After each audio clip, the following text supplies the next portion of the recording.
அனைவருக்கும் வணக்கம். தாவேகாவோட பிரச்சாரத்தையும் தாவேகாவோட மக்கள் சந்திப்பையும் திமுக அரசாங்கமும் திமுகவும் வந்து முடக்கிறாங்க அப்படின்ற மாதிரி நீண்ட காலமாக, அதாவது கட்சி தொடங்குனதுலேருந்தே விஜய் அவர்கள் வந்து ஒரு குற்றம் சாட்டிக்கிட்டே வந்துட்டு இருக்காரு. இப்போ தேர்தல் தேதி அறிவிக்கப்பட்ட பின்னாடியும் அரசு நிர்வாகம் முழுக்க வந்து தேர்தல் ஆணையம் கண்ட்ரோலில் வந்த பின்னாடியும் அதே குற்றச்சாட்டுகளை வைக்கிறாரு.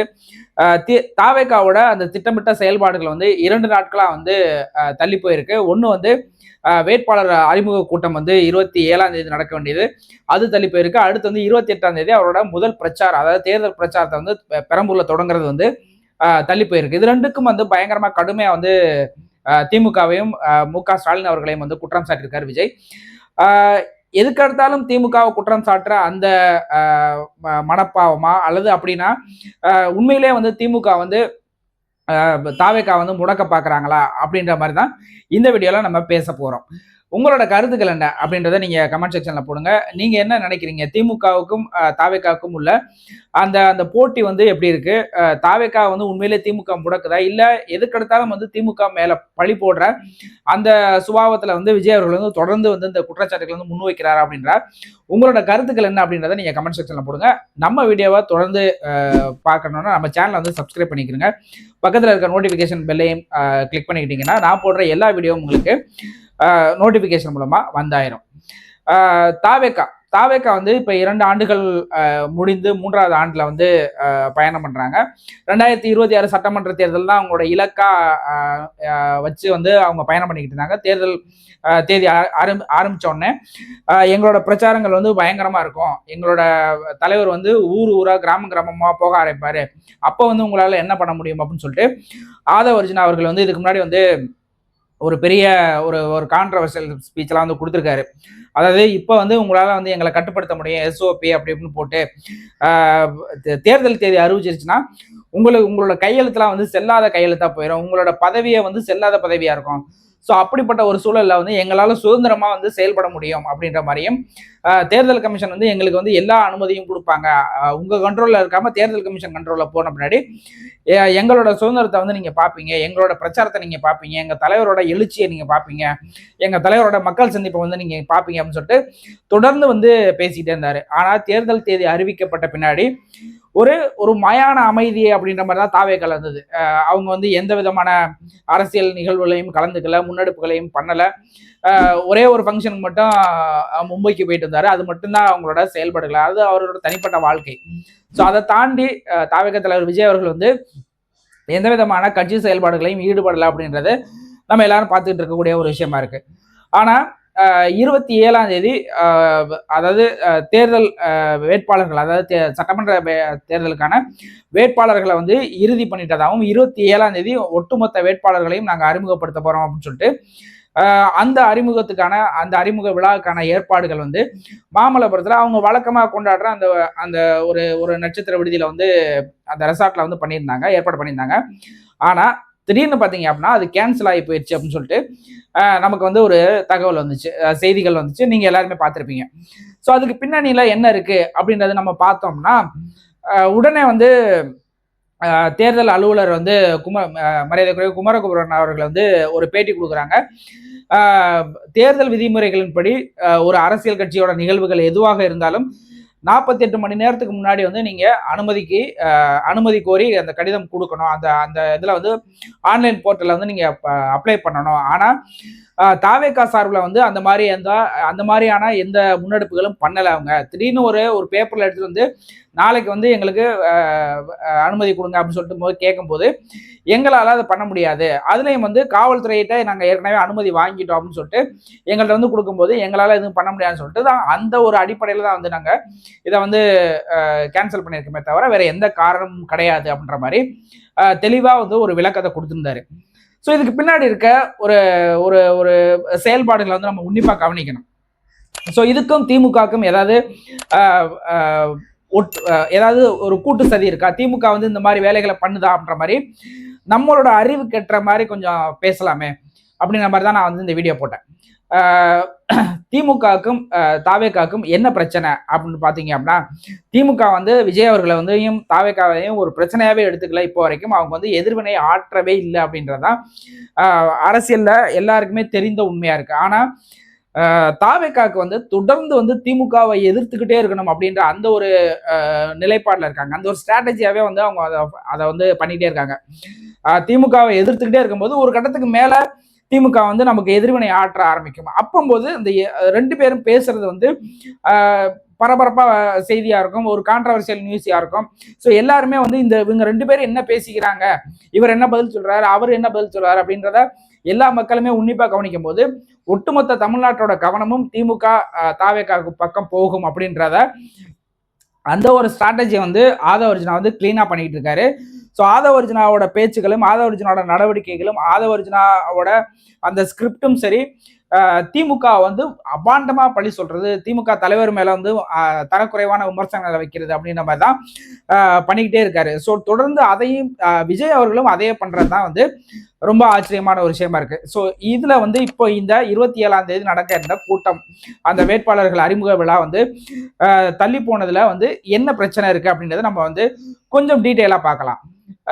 ஒரு ஆதவ அர்ஜுனாவே சொல்லியிருக்காரு, தேர்தல் தேதி அறிவிச்ச பின்னாடி கோட் ஆஃப் கண்டக்ட் எல்லாமே வந்து எலெக்ஷன் கமிஷனுக்கு போயிடும். ஸோ அப்போ வந்து நாங்கள் வந்து சுதந்திரமா செயல்படுவோம் அப்படின்னா அடிப்படையிலே வந்து ஒரு விஷயத்த புரிஞ்சுக்கிறோம். காவல்துறை அனுமதி பெறதுக்கு முன்னாடியே வந்து தேர்தல் கமிஷனோட அனுமதி வாங்கணும் அப்படின்னு சொல்லிட்டு, அப்படி இல்லை தேர்தல் கமிஷன் போகும்போதே நீங்க வந்து காவல்துறை அனுமதி வாங்கிட்டீங்களா அப்படின்ற மாதிரி கேட்குறாங்க அப்படின்ற மாதிரி இருந்ததுன்னா அதற்கான டைம் லைன்லாம் வந்து கண்டிப்பாக எல்லா விதமான வெப்சைட்லேயும் சரி, தேர்தல் கமிஷனோட அறிவுரைகளையும் சரி எல்லாத்துலேயுமே தெளிவாக சொல்லியிருப்பாங்க. எவ்வளோ நேரத்துக்கு முன்னாடி வாங்கணும், என்னென்ன ப்ரொசீஜர்ஸ், என்னென்ன டேர்ம்ஸ் அண்ட் கண்டிஷன்ஸ் சொல்லிட்டு எல்லாத்தையுமே வந்து தெளிவாக சொல்லியிருப்பாங்க. ஸோ அப்போது இவங்க வந்து ஒரு விழா நடத்தணும், வேட்பாளர் சந்திப்பு நடத்தணும் அப்படின்ற, வேட்பாளர் அறிமுக விழா நடத்தணும் அப்படின்ற மாதிரி கட்சி சார்பில் வந்து அவங்க வந்து ஏற்பாடுகள் பண்ணியிருந்தாலும் அதை முறைப்படி வந்து தேர்தல் ஆணைய கட்டுப்பாட்டில் இருக்கிறதுனால, தமிழ்நாடு அரசாங்கமே தேர்தல் ஆணைய கட்டுப்பாட்டில் இருக்கிறதுனால முன்கூட்டியே வந்து அதற்கான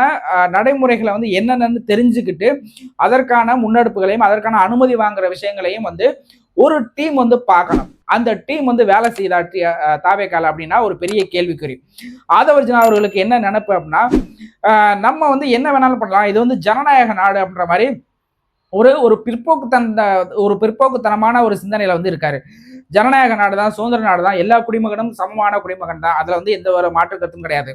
ஆனா சட்ட திட்டங்கள் வரைமுறைகள்னு இருக்கும்போது அது எல்லாருக்குமே பொருந்தும். அது குறிப்பா வந்து தேர்தல் காலங்கள்ல அரசியல் கட்சிகளுக்கு எல்லாத்தையுமே பொருந்தும் அப்படின்றது ஒரு வரைமுறைகளை வகுத்து வச்சிருக்காங்க இல்லையா, அதுக்கு எல்லாருமே வந்து கட்டுப்படணும் அப்படின்ற ஒரு அடிப்படை ஜனநாயக அறிவு கூட இல்லாம வந்து தாவேகா சார்பிலையும் ஆதவ அர்ஜுனா சார்பிலையும் வந்து இந்த மாதிரி செயல்பாடுகள் பண்ணிக்கிட்டு இருக்கும்போது ஆட்டோமேட்டிக்கா வந்து போலீஸ் கிட்ட பர்மிஷன் வாங்கியிருக்காங்க. போலீஸ் வந்து பாதுகாப்பு கொடுக்கறதுக்காக வந்திருக்காங்க. ஸோ வந்துட்டு அவங்க திரும்ப வந்து போயிருக்காங்க. அதுக்கு போலீஸ்ட பர்மிஷன் வாங்கின கையோட வந்து நீங்க வந்து எலெக்ஷன் கமிஷனுக்கு போயிருக்கணும்.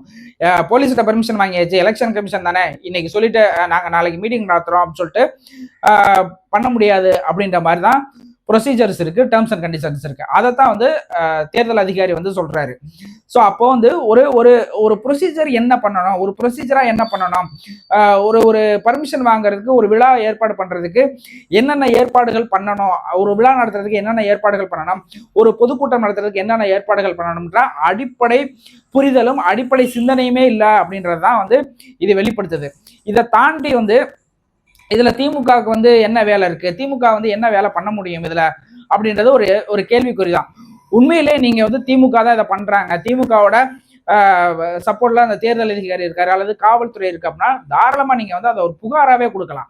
நீங்க மக்கள் மன்றத்துல வந்து அறிக்கையா கொடுத்துக்கிட்டு உங்களோட விர்ச்சுவல் வாரியர்ஸ் வந்து அந்த பிரச்சனையை வந்து பூதாகரமா கிளப்பி விட்டுக்கிட்டு இருக்கிறதுல வந்து எந்த விதமான பிரச்சனையும் கிடையாது. ஆனா நீங்க வந்து அதை பண்ணாம, அதாவது நீதிமன்றம் போகாமலோ அல்லது தேர்தல் கமிஷன்ல வந்து புகார் பண்ணாமலோ இருக்கிறது வந்து உங்க மேல தவறு இருக்கு அப்படின்றத நீங்க மறைமுகமா ஒத்துக்கிறீங்க அப்படின்ற மாதிரி தான். ஸோ அதுக்கு வந்து நீங்க எதையுமே வந்து பதில் சொல்லவே முடியாது. அடுத்து வந்து பெரம்பூர்ல நடக்க இருந்த பிரச்சார கூட்டம், அதாவது வேட்பாளர்கள் அறிமுகப்படுத்துறதுல வந்து இன்னொரு பிரச்சனையும் இருக்கு. ஏன் அது தள்ளி போகுது அப்படின்றதுக்கான நிஜ காரணங்களும் இருக்கு. காங்கிரஸ்ல வந்து இப்போ வந்து திமுக காங்கிரஸ் கூட்டணிக்கு வந்து ஏற்கனவே அந்த எதிர்ப்பு குரல் இருந்துகிட்டு இருந்த டைம்ல வந்து இன்னைக்கு வந்து ஒவ்வொரு ஆளுங்களா வந்து எதிர்ப்பு வந்து தெரிவிக்க ஆரம்பிக்கிறாங்க. முன்னாடி வந்து காங்கிரஸோட பொதுச் செயலாளர், அதாவது தமிழ்நாடு கட்சியோட பொதுச் செயலாளர் வந்து டி செல்வம் அவர்கள் வந்து நீக்கப்பட்ட உடனே வந்து தாவேக்கால வந்து சேர்ந்தாரு. ஸோ இந்த மாதிரி வந்து இப்போ ஜோதிமணி அவர்கள் வந்து அவங்க எதிர்ப்பு குரல் கொடுத்துக்கிட்டு இருக்காங்க. ஸோ இந்த மாதிரி காங்கிரஸ் வந்து வர்றவங்களுக்கும் வந்து நம்ம வந்து சீட்டு கொடுக்கணும் அப்படின்ற அந்த ஒரு நிலைப்பாட்டில் வந்து தாவேக்கா இருக்கிறத வந்து நம்ம உணர முடியுது. ஸோ அதுக்காகவும் வந்து அவங்க வந்து இந்த தேர்தல் அதாவது வேட்பாளர் அறிமுக விழாவை வந்து தள்ளி போடுறாங்களா அப்படின்ற மாதிரியும் நம்ம கவனிக்க வேண்டியதா இருக்கு. ஸோ இதுக்கெல்லாம் வந்து இவ்வளவு காரணங்களை வச்சுக்கிட்டு, இவ்வளவு பின்னடைவுகளை தங்கள் கட்சிகளே வச்சுக்கிட்டு, இதுக்கு காரணம் வந்து திமுக தான் அப்படின்ற மாதிரி பழி போடுறது வந்து எந்த வகையில நியாயம் அப்படின்றது தெரியல. உங்களுக்கு என்ன என்ன தோணுது அப்படின்றத நீங்க கமெண்ட் செக்ஷனை போடுங்க. அடுத்து வந்து பெரம்பூர்ல நடக்கவிருந்த அந்த 28ஆம் தேதி, அதாவது நேற்று நடக்கவிருந்த பிரச்சார பொதுக்கூட்டம், நேற்று தான் தொடங்க போறாரு அப்படின்ற மாதிரி. ஸோ அதற்கு வந்து எம்கேபி நகர் அந்த பேருந்து அந்த அந்த பஸ் ஸ்டாண்டுக்கு அந்த கார்னர் அந்த ஒரு டேர்ன் மாதிரி இருக்கும். ஸோ அந்த இடத்துல வந்து இவங்க வந்து அனுமதி கேட்டதா வந்து தகவல் பார்த்தேன். நான் சென்னையில் இருக்கிறதுனால எம்கேபி நகர் பெரம்பூர் ஏரியா வந்து எனக்கு நல்லாவே தெரியும். ஸோ அந்த இடத்துல விஜய் வந்து முதல்ல, அதாவது ரொம்ப நாளாச்சு சென்னைக்குள்ள வரவே இல்லை அப்படின்ற மாதிரிலாம் நிறைய விஷயங்கள் இருக்கு. முதல் முறையா வந்து விஜய் அவர்கள் வந்து போகும்போது அங்க வந்து எவ்வளவு கூட்டம் வரும் அப்படின்றது கண்டிப்பா விஜய் அவர்களுக்கும் ஆதவர்ஜுனா அவர்களுக்கும் தாவேக நிர்வாகிகளுக்கும் கண்டிப்பா தெரியும்.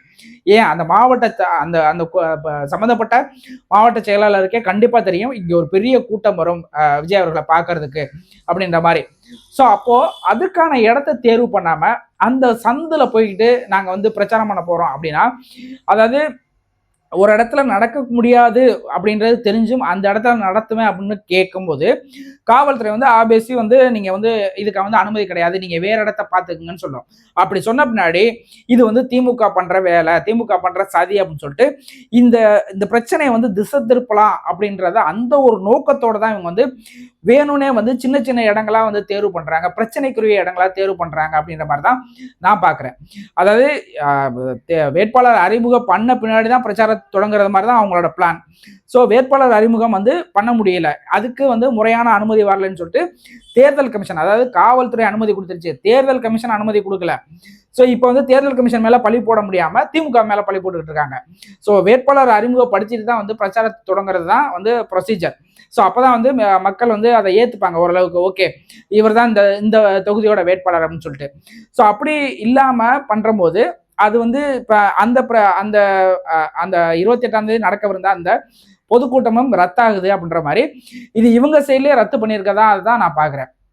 இவங்க சைட்லேயே ரத்து பண்ணிட்டு இப்போ வந்து நம்ம சைடில் ரத்து பண்ணிட்டோம்னு சொல்லிட்டு ரெண்டாவது வாட்டியும் நம்ம வந்து நியூஸ் ஸ்ப்ரெட் பண்ணோம் அப்படின்னா இவங்க என்ன பண்ணிக்கிட்டு இருக்காங்க அப்படின்னு சொல்லிட்டு ஒரு பெரிய அது ஒரு விவாதமாக வரும். அதுக்கு பதிலாக வந்து எங்களை வந்து முடக்கிட்டாங்க அப்படின்னு சொல்லிட்டு திமுக மேலே பழியை போட்டுடலாம் அப்படின்ற மாதிரி திமுக மேலே திரும்பவும் பழியை போட்டு எங்களுக்கு வந்து இந்த இடத்த கொடுக்க மாட்டாங்க, அந்த இடத்துல வந்து ஏதோ பள்ளம் தோண்டி வச்சிருக்காங்க, இரும்பு கிரில்கள்லாம் போட்டு மறைச்சு வச்சிருக்காங்க அப்படின்ற மாதிரி ஒரு ஒரு என்னன்றதே தெரியாம, அதாவது கள நிலவரமே தெரியாம யாரோ ஏதோ ஒரு சொல்றதை வச்சு ஒரு அறிக்கையை வந்து வெளியிட்டு இருக்காரு தலைவர் விஜய் அவர்கள்.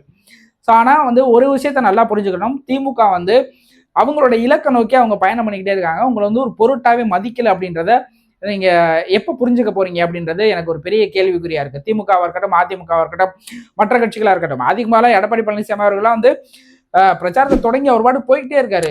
அவங்க கூட்டணி பேச்சுவார்த்தை முடிச்சுட்டாங்க, வேட்பாளர்கள் அறிமுகப்படுத்திட்டாங்க, தொகுதி பங்கீடு எல்லாமே முடிஞ்சு போச்சு, அடுத்த கட்டத்துக்கு போயிட்டாரு, ஃபாஸ்டா இருக்காரு.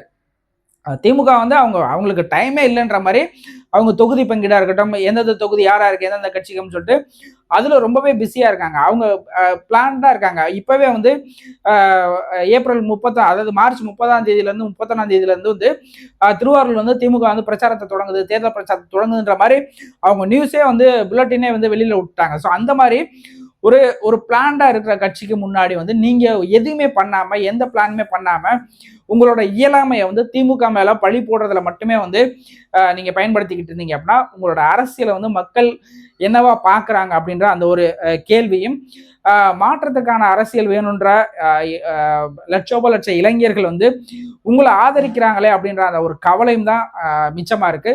ஸோ உங்களோட கருத்துக்கள் என்ன அப்படின்றத நீங்க கமெண்ட் செக்ஷன்ல போடுங்க. விஜய் அவர்கள் வந்து தன்னோட கட்சி செயல்பாடுகளை வந்து அவங்களே முடக்கிக்கிறாங்க. செயல்படாம இருந்துக்கிற ஒரு கட்சி வந்து ஏன் செயல்படலை அப்படின்ற ஒரு காரணத்தை வந்து மக்கள்கிட்ட சொல்றதுக்கு பதிலா அல்லது மக்கள்கிட்ட சொல்றதுக்கு கூச்சப்பட்டுக்கிட்டு இதை வந்து திமுக தான் வந்து எங்களை செயல்பட விடாம தடுக்குது, திமுக தான் எங்களை தூங்க விடல, திமுக தான் எங்களை சாப்பிட விடல, திமுக தான் எங்களை பேச விடல அப்படின்னு சொல்லிட்டு எதற்கெடுத்தாலும் திமுக மேலே பழி போட்டு விட்டு கூலா வீட்டுக்குள்ள உட்காந்துக்கிட்டு ஸ்டார் ஹோட்டல், அதாவது இப்ப வந்து சோலால வந்து சாரி ஏதோ ஒரு பெரிய நட்சத்திர விடுதியில வந்து நுங்கம்பாக்கத்தில் இருக்க ஒரு பெரிய தாஜ் ஹோட்டல்ல வந்து வேட்பாளர் அறிமுக விழா நடத்துறாங்க. ஸோ எதுக்கு எவ்வளோ பெரிய செலவு, எவ்வளோ பெரிய ஒரு பெரிய ஒரு அனுமதிகள்லாம் வாங்கணும் அப்படின்றதெல்லாம் வந்து நம்மளால நினைச்சு கூட பார்க்க முடியல. சார்ட்டர்ட் ஃபிளைட்ல போறதுன்ற மாதிரி சொகுசு வாழ்க்கையை உள்ளே இருந்துக்கிட்டு வாழ்ந்துக்கிட்டு தன்னோட அரசியலை வந்து திமுக வந்து பழி போடுறதுல மட்டுமே வந்து ஒரு அரசியல் லாபம் பார்க்கலாம் அப்படின்னு சொல்லிட்டு நினைச்சிட்டு இருக்க விஜய் அவர்களை பத்தி நீங்க என்ன நினைக்கிறீங்க, உங்களோட கருத்துக்கள் என்னன்றதை நீங்க கமெண்ட் செக்ஷன்ல போடுங்க. அடுத்த வேற ஒரு வீடியோல நம்ம மீட் பண்ணுவோம். நன்றி.